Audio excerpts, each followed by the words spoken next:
Ever wanted to bounce around an HR issue with a knowledgeable lawyer? Well, now you can. Welcome to We Have This Employee, workplace scenarios from CIE Legal HR lawyers Andrew Marr and Ines Balint, where they chat about their perspective on an HR hot topic.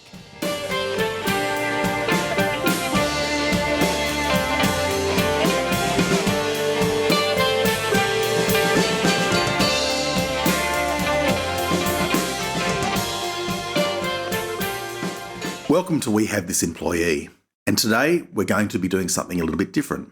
We have with us Sarah Campbell, who is the CEO of the Australian Data and Insights Association, otherwise known as ADIA. I've had a long professional association with ADIA, and it is with pleasure that we present this podcast for ADIA's members, and we are going to be talking about some case studies that have been provided by those members.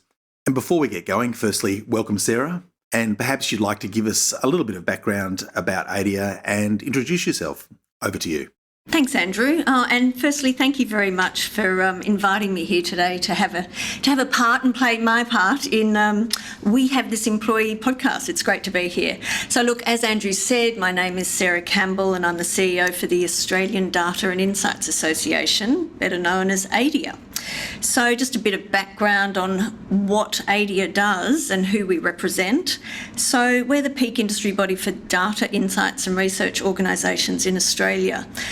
We're a $4 billion industry and ADIA represents around 80 to 85 member companies that employ over 5,000 people and are responsible for 70% of the industry's annual data collection turnover. Thanks a lot for that introduction, Sarah, and glad to have you with us. While we are going to be focusing on this particular industry, which is covered by a multi-business enterprise agreement and therefore has specific terms and conditions in that industrial instrument applying to it, everything we're going to be talking about is going to have broader application to other employers, regardless of the industrial instrument that covers them, especially if they are covered by one of the modern awards, which do have fairly similar terms to some of the ones that we're going to be talking about today. So the first question we've got, which is kind of a funny one, and I thought we'd deal with it really quickly. We're going to spend a little bit more time on the second one and talk through that in greater detail. But the first one related to carers leave or flexible work arrangements as they relate to looking after a sick pet. And I thought for a bit of fun, I'd get Ines to talk us through what the legal considerations might be if someone says to you, I need to either A, take some carers leave to look after my sick dog, or alternatively, I need flexible work arrangements to work from home because my dog needs to be looked after during the day and given medicine because it has a chronic condition because it's old. So over to you, Ines. What do you do about a sick pet? Thanks, Andrew. Funnily enough, it is something that I've come across in my HR career. Australians like animals. We have a lot of pets. So it is a relevant question. Under the Fair Work Act, or National Employment Standards as well, you have personal leave that you can accrue during the course of a year, and it's 10 days of leave for full-time employees, and for part-timers it's pro rata. But a sick pet is not going to trigger the personal leave provisions in the Fair Work Act. So personal leave, you can use it when you yourself are unwell, too unwell to work. The other way that you can utilise personal leave is if you need to provide care to someone from your immediate family or from your household. And that includes spouses, domestic partners, children, parents, just to name a few, but it does not include pets. So you can't use carers leave to look after your pets. You can't say that there's a legal entitlement to it. One thing I've seen crop up though is where an employer has allowed someone to take some carers leave to care for a sick pet, and then another employee asks for it and that employee is told no. So just be aware, we all like to be flexible, but you're going to create a precedent if you do let one person do it. And then all of a sudden you have the general protections claim. You're not giving it to me because I have X, Y or Z protected attribute, but you gave it to Jane. Yep. So all of a sudden you think you're doing the right thing by someone and you end up in a general protections claim when someone else asks for the same thing and you say no. And you have disgruntled employees as a result. So that's something to really consider and to be a bit strategic rather than just reactive and say, yes, that's fine to one person and then suddenly you have 10 other queries. In terms of a flexible working arrangement, again, there are eligibility criteria. Not everybody can ask for a flexible working arrangement. You need to have specific attributes. So pregnant employees, employees with children of school age or under, carers, and that is, when we say carers, we mean carers that are actually recognised in legislation. So that might be caring for an elderly parent or someone with a disability. They're the kinds of attributes that will trigger the ability to ask for a flexible working arrangement request. But it doesn't apply to someone whose ancestor was a wolf. No, it doesn't. Okay. Just to get that clear. So, again, being a pet owner, having an unwell pet, whilst it does bring, stress and to someone's life and something that needs to be managed, it's understandable. But from a legal perspective, these rights aren't enlivened by having a sick pet. No, so it's going to be annual leave, or if a person doesn't want to use annual leave, it may be a day of leave without pay. But again, you're not required as an employer to agree to it. You may, for reasons of creating a harmonious workplace and keeping the employee happy, but you're certainly not doing it because of any legal requirement that you need to. Yep. Okay, well, that was sort of a bit of a novel one, but look, I actually have heard it a couple of times, so I'm glad we've actually gone and had a look at that. But the next question really relates to time off in lieu, which opens Pandora's box in some ways because it ties this brings in quite a number of legal considerations, and the employer was asking, is there a limit to the amount of time in lieu that a person can accrue? How do you decide what's going to be time off in lieu and what's a reasonable additional hour that's not going to be treated separately as time off in lieu? Now, all of those considerations do have various sort of legal requirements impacting on them. And what I'm going to talk about first, now, I should say that members of ADIA are covered by currently covered by the UWU and ADIA Market and Social Research Industry Agreement 2023 to 2026 or 2024 to 2026. But anyway, the most recent iteration of an industry agreement that has covered that organisation and its members and the union that's been a party to it for decades. But it does have some specific provisions that deal with things like time off in lieu and overtime, but also, more importantly, also has a provision that deals with annualised salaries and how those salaries may impact on the obligation to provide paid overtime. So this part of the podcast really relates specifically what I'm going to be talking about now in terms of the annualised salaries, that does have, this particular provision does have analogues in various awards which do have annualised salary provisions, but they do operate a little bit differently than this one. But the relevant provision in what I will call the industry agreement, which is the multi-business enterprise agreement, what it provides for is that certain entitlements, and that includes overtime, are not payable if a person is receiving an annualised salary that is 25% above the minimum annualised salary for their classification in that in the industry agreement. So what it effectively does is once you are paying 25% above in an annualised salary, you don't actually have any separate obligation to provide overtime. Having said that, it doesn't absolve the employer of any responsibilities because a person still needs to be paid under the NES, the minimum hourly rate for all hours worked. Now, that's obviously going to be catered for in the 25% because at the end of the day, it is unlikely that if you're paying 25% above, that the hourly rate that you need to pay someone will not be satisfied by that 25% above payment, even if they're working reasonable additional hours. So there is a provision in this industry agreement that effectively knocks out the separate obligation to pay overtime, provided you are paying 25% above. Now, there is a bit of confusion, and I get this quite regularly when I speak to ADIA members about how this clause works, because people are saying, well, unless I pay 25% above, do I have to pay overtime for every hour worked above 38 hours for a full-time employee? Well, the answer effectively is no, Well, it's no in certain circumstances because a lot of employers use common law set-off clauses. Now, people who want a detailed sort of discussion about common law set-off clauses, our most recent podcast about the Woolworths decision does go into quite a lot of depth about how common law set-off clauses work, how they used to work and how they do work post-Woolworths. But I will get Ines just to briefly talk about it just in the context of what we're talking about here, which is effectively overtime and time off in lieu. So Ines, over to you. Thank you. Yeah, so in the Woolworth decision, the court held that a common law set-off clause can only really be used within each pay period. So what is a common law set-off clause? So a common law set-off clause is essentially a defence where an employee who's covered by a modern award or an enterprise agreement, they are, instead of being paid in accordance with that modern award or enterprise agreement, basically when you say in accordance, you're not saying to someone, okay, you worked 1 hour of overtime, therefore we're going to pay you your hourly rate up to 38 hours, then we're going to pay you whatever it is, time and a half for that first hour.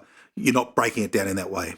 No, that's right. So instead, the employee receives an annual salary to compensate them for what they otherwise would have earned if they were paid in accordance with the modern award. Yeah, and it needs to be in a written employment contract. It needs to expressly stipulate what it's intended to compensate people for. And beyond that, I would refer people back to our previous podcast where we dealt with this in some detail, so we won't get bogged down in this. But it is quite separate from this annualised salary provision that I've been talking about in the industry agreement. It effectively removes the obligation to pay overtime if you pay 25% above the minimum rate for that person's classification under the industry agreement, whereas a common law set-off clause, as you said, is a defence. So you actually are technically in breach of the enterprise agreement if you're not paying separate overtime, but there is a capacity provided you've got an overall salary that is sufficient to compensate for both the minimum rate that the person's meant to be paid for all hours worked, plus any overtime entitlement, then it can operate to satisfy that. But because of Woolworths, that all has to happen within a single pay period. It used to be able to be stretched across, 12 months, for example. Yeah. It can't be now. So if you've got a fortnightly pay period, it can only be used within that fortnight to deal with any overtime worked in that fortnight. So a common law set-off clause, while it is still useful to have, it's certainly, especially if you've got shorter pay periods, it doesn't have the efficacy that it used to have prior to we all assumed it used to have based on the cases. It had prior to the recent federal court decision in Woolworths, what we call Woolworths, but was Woolworths and Coles. So assuming that you're not paying 25% above, so therefore you do have an obligation under the industry agreement to pay overtime. And let's put aside for a second the common law set-off clause that might apply. There is a series of very clear requirements for the use of time off in lieu in the enterprise agreement. So clause 19.4 of the industry agreement, which is called time off in lieu, provides that an employer and employee may agree in writing to the employee taking time off instead of being paid for a particular amount of overtime that is worked by the employee. So that's the first thing. It needs to be in writing. The clause actually goes on to be a lot more specific about what needs to be in writing.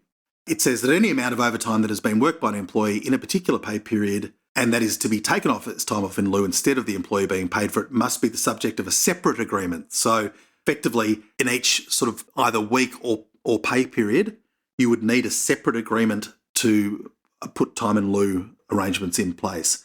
Now, the agreement itself, this written agreement, needs to state the number of overtime hours to which it applies and when those hours were worked. And that really allows the value of the overtime to be identified. Now, that would also need to be reflected in time and wages records that are required to be kept under the Fair Work Act and the Fair Work Regulations, the importance of which was further re-emphasised by the Woolworths decision.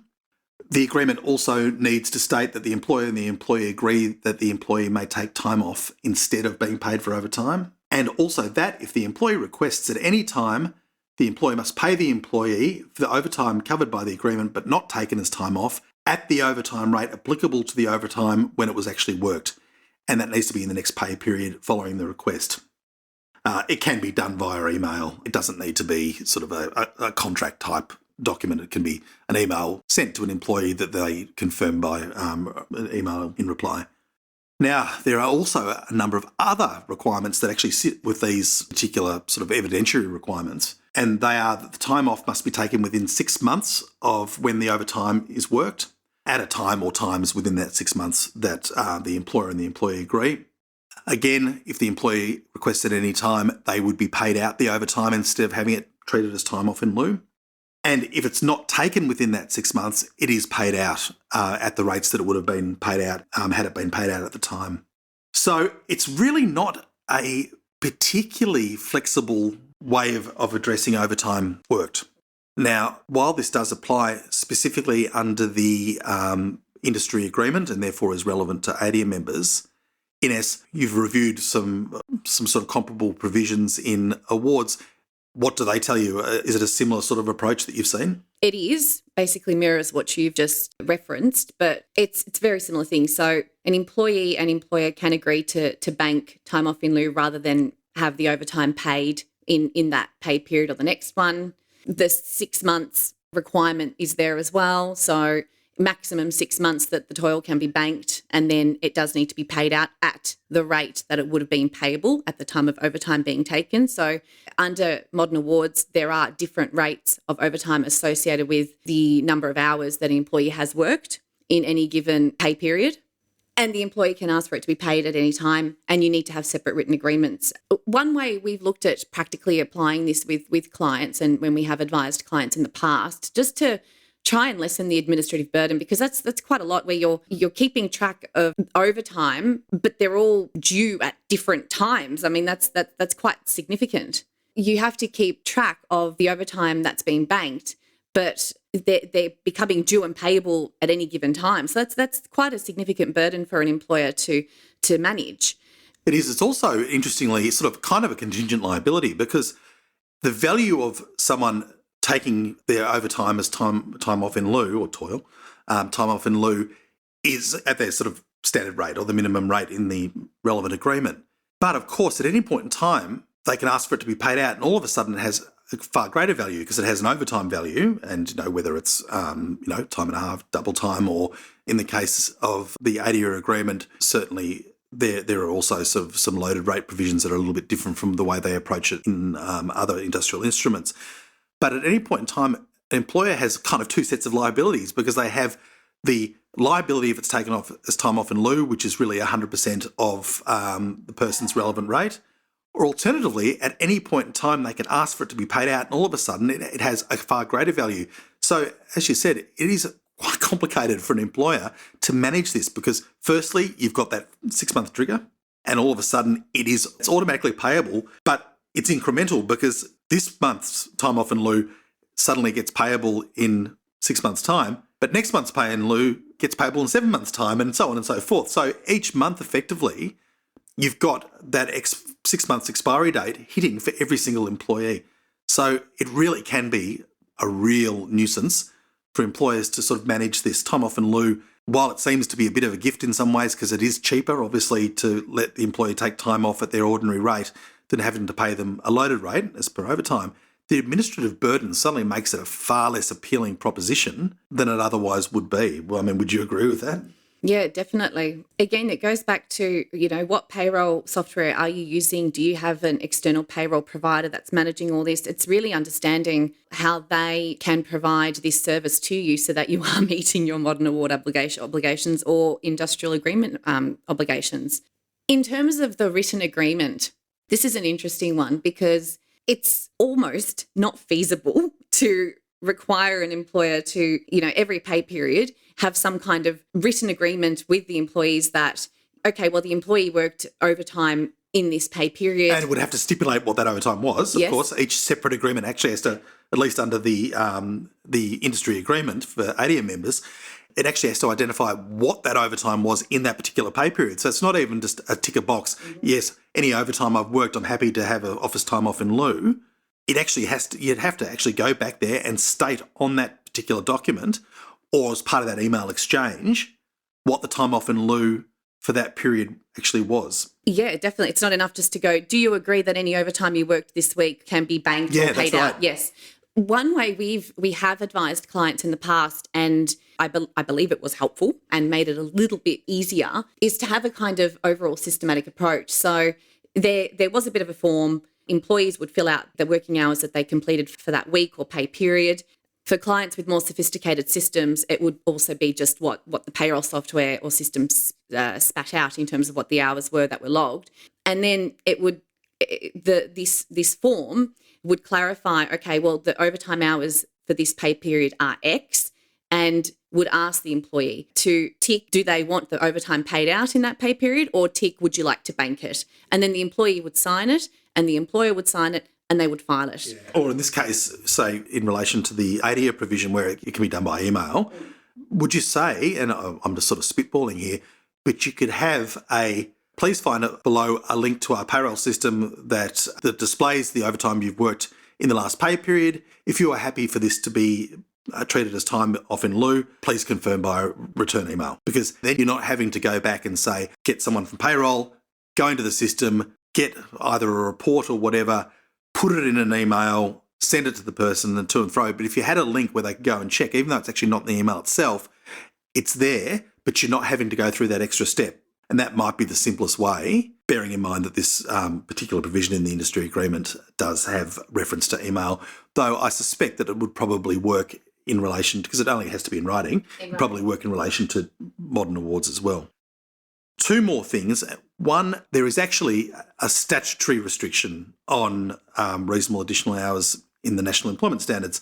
So perhaps if you could just take us through that, because that's going to have a very significant sort of overarching impact on the capacity of an employer to require an employee, or even sort of implicitly require by virtue of the duties they need to perform within their working week, to require an employee to work reasonable additional hours over and above their standard ordinary hours. Yeah, this is another topic which is it's gaining interest, and it's becoming more common for employees to include claims around unreasonable additional hours. I think we might have to do another podcast on this one. Yeah, we probably will. Yeah, I think so. So we won't get too bogged down in the detail because we could probably talk about it for ages. But under the NES, the maximum weekly hours of work that an employer can require an employee to work is 38 hours a week, unless the additional hours are reasonable. So that's how it's set out in the Act. Yeah, so the default position is you can't work more than 38. Yeah, that's right. Except. Except. And what is the except? It's interesting because the way it sets it out is where an employee may refuse to work unreasonable additional hours. So first it says an employer can't require an employee to do it unless it's reasonable, but then it sets out where an employee can actually refuse, and it's where it is unreasonable. And some of the and look, it's listed. That's a complicated way of actually describing it. Yeah, yeah, it's almost like double negative. It is a double negative. Yeah, that's it's anyway. Drafting. There are examples of considerations that will be considered by the Commission or the courts when they're looking at whether or not extra hours or additional hours are reasonable. And the things that need to be looked at and determined, and look, they're broad. And we've had several matters recently around this very issue. Yes. And it is broad. None of which got to judgment, unfortunately, because it would have been very helpful to have had some court guidance as to what the legal parameters are in relation especially to where those hours are kind of willingly undertaken, not at express direction, but the person says, well, I just had to do that to do my job. Exactly. If I didn't put those hours in, I wouldn't have satisfactorily discharged my duties. So by virtue of the fact that the job was so big and I had to do it, you required me in that way rather than saying you need to be there.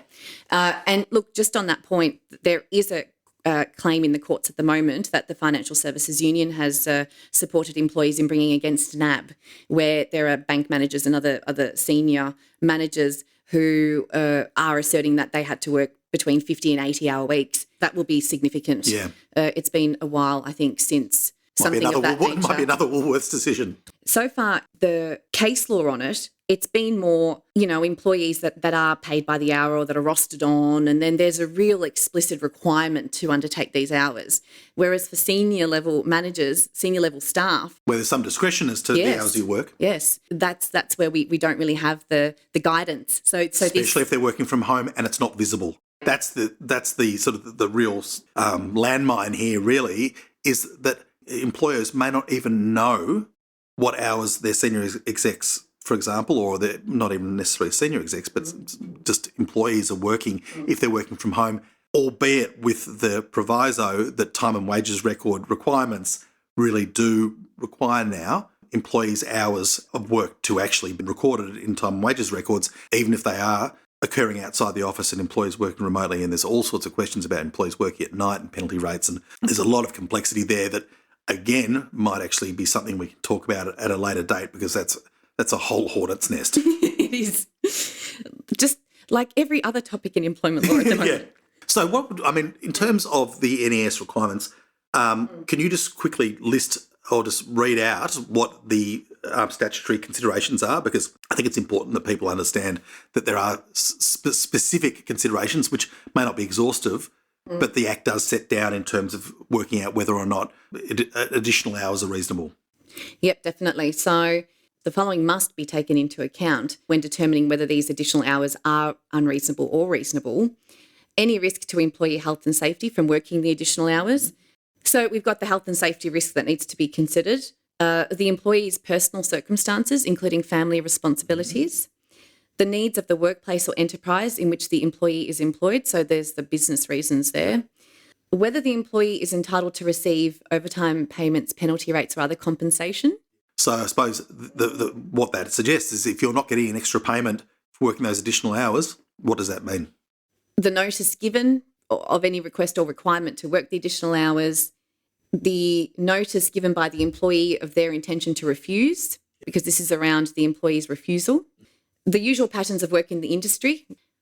Then we get to the nature of the employee's role and the employee's level of responsibility. So that's the key where, historically it's been, well, you're a manager, you're a senior manager, you're paid. You're paid for, Yep.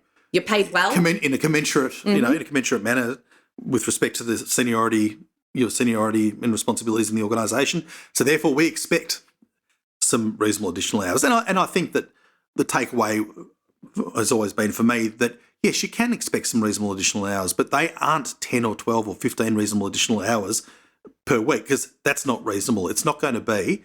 And look, there's no hard and fast rule, and quite clearly a few additional hours each week for, a more senior member of staff.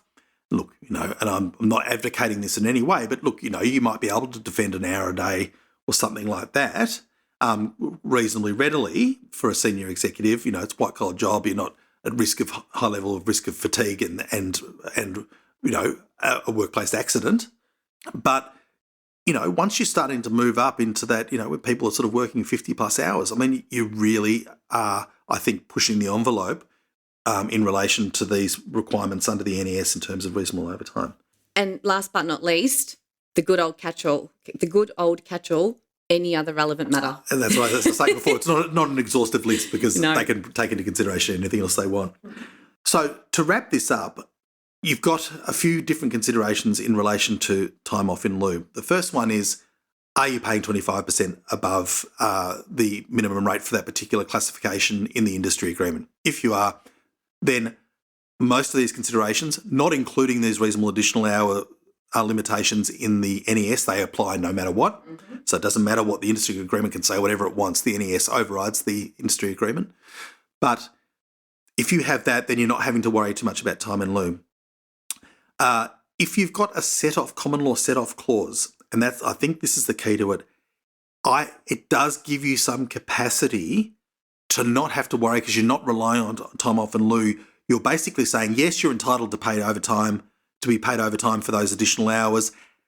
However, we are paying you a salary each pay period that is sufficient to offset specific payment for those particular hours that you've worked within that pay period. Now, we keep saying within that pay period because of the Woolworths decision. I wouldn't have said that if we were talking about this 12 months ago.